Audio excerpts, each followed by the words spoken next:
Hey y'all, this is Corey, Paranormal Nightmare. I want to teach y'all a little about Skinwalkers and stuff. And Skinwalkers, Paranormal. I want to teach you about succubuses and stuff like that. About the paranormal. If you like it, comment below, subscribe. I want to teach you about demonology and stuff like that. As the stars came out, bright and impossibly numerous, Jason nudged me with a grin. "Come on, Eli, tell us one of your creepy stories. You always have something that'll keep us awake." I hesitated, glancing at the flickering shadows cast by the firelight on the cliff face. It felt wrong to speak of dark things here, but my friends were insistent. Amber teased gently, and Maya leaned forward eagerly, eyes wide with expectation. "All right," I finally conceded, clearing my throat. "But just remember, you asked for it." I leaned in, lowering my voice for effect. "There's an old Navajo legend. They call it the Skinwalker. It's said they're witches who've taken a dark path, learning to change their forms, shifting into animals or even other people. They're malicious, hateful beings who thrive on fear and chaos." The others chuckled nervously, exchanging glances. Jason rolled his eyes. Classic Eli. Ignoring him, I continued, deepening my tone. "The Skinwalker hunts by mimicking voices, luring victims away from safety, pretending to be someone they trust. Sometimes you'll hear your own voice, echoing back at you from the darkness, twisted and distorted, just enough to unsettle you before." I paused dramatically, letting silence fill the gap. "Before what?" Caleb urged, a cautious grin on his face. I shrugged slowly. "Before it takes you." My friends broke into awkward laughter, dismissing the story with exaggerated relief. Amber shook her head, muttering something about me needing better hobbies. But as their laughter faded, a heavy silence suddenly pressed down on us. Even the breeze had died, and the cottonwood leaves stilled entirely. It was as if the canyon itself had drawn in a slow, deep breath, holding it, waiting. Jason was the first to notice. "Did anyone else just—" Before he could finish, laughter burst forth from somewhere high above us, a perfect imitation of Jason's own amused chuckle, echoing unnaturally clear from the cliffs. The sound felt profoundly wrong, mocking and distorted. My skin prickled as we all stared upward, faces illuminated in pale firelight. "Very funny, guys," Jason muttered, clearly uncomfortable, scanning our faces for some admission of guilt. But the canyon was not finished. The laughter shifted seamlessly into screams. First Jason's voice, then Maya's terrified cry, followed by Caleb's desperate shout for help.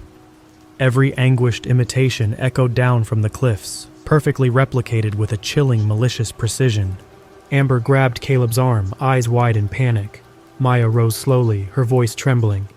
That can't be one of us. That's impossible." We stared at one another, hearts pounding, all traces of humor gone. The night seemed colder now, the shadows deeper and more alive. I swallowed hard, regretting every word I'd spoken. The silence returned, but the damage was done. Something had hurt us.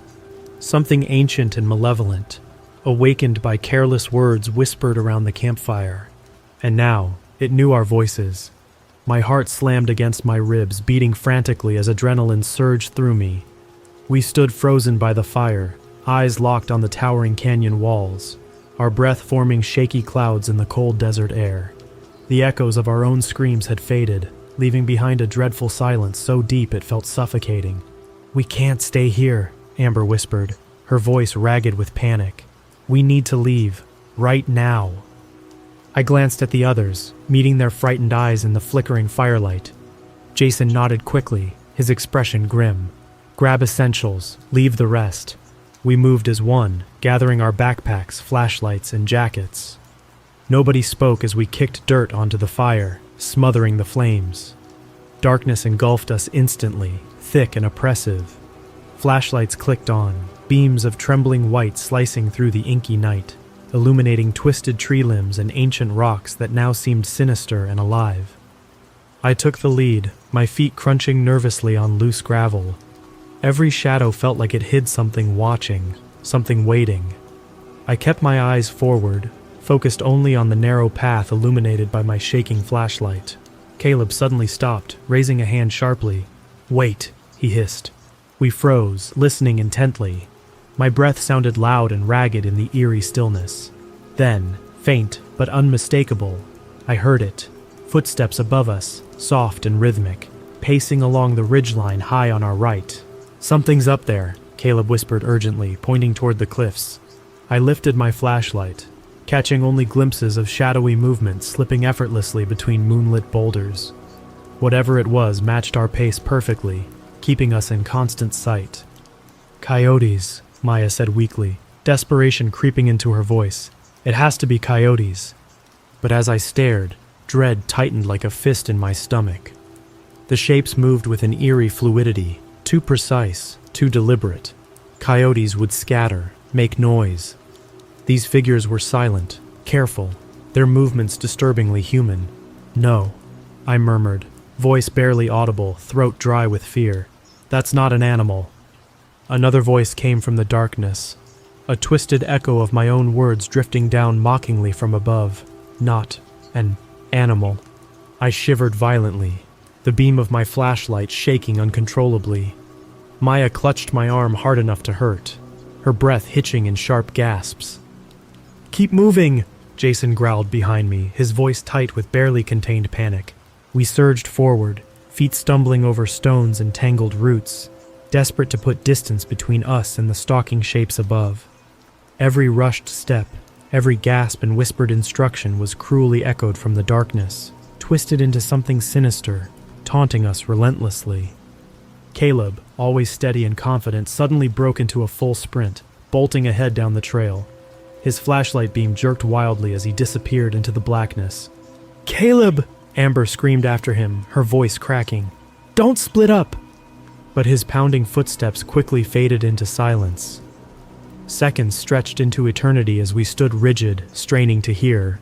Then his scream erupted from the shadows ahead, raw, agonized, abruptly cut off. Horrified silence swallowed us again. "Caleb?" Amber's voice trembled. There was no reply, only another chilling, mocking echo. Caleb's voice distorted, blending seamlessly into guttural animal snarls. Amber sobbed softly, a desperate sound filled with hopelessness. The shapes above us seemed closer now, moving swiftly along the cliffs, shadowy silhouettes etched against the moonlit stone. "We have to go," Jason urged frantically, pushing us forward. "Now!" I forced my legs to move, heart hammering painfully, my mind racing with terror and guilt. We'd left Caleb behind, but there was no going back now. The darkness was alive, watching, closing in around us, whispering our names in voices disturbingly familiar yet horrifyingly wrong. Whatever haunted this ancient canyon knew exactly who we were, and it wasn't letting us go easily. We ran blind through the darkness, our feet barely keeping traction on the loose gravel. My flashlight swung chaotically, casting distorted shadows that danced along the canyon walls like twisted specters. Every pounding heartbeat echoed painfully inside my chest. Caleb's screams haunted me, the memory sharp and raw, driving my desperate flight. The trail narrowed abruptly, hemmed in by walls of jagged sandstone. Ahead, Jason stumbled, nearly falling face first into the dirt. Amber yanked him up roughly, urging him forward. "Keep going, don't stop." A quick glance upward revealed the figures still pacing us effortlessly, their outlines stark against the pale moonlight. My stomach churned. Whatever they were, they moved with chilling ease, each step precise and deliberate as if toying with us. "Don't look at them," I shouted, remembering the old stories I'd foolishly recited earlier. "Just keep running." We rounded a sharp bend and my blood froze. A solitary figure stood perfectly still, blocking our narrow path, silhouetted grotesquely by moonlight. I slowed and That was episode 1, guys. What y'all think? Leave me a comment in the comments, man. Thank you.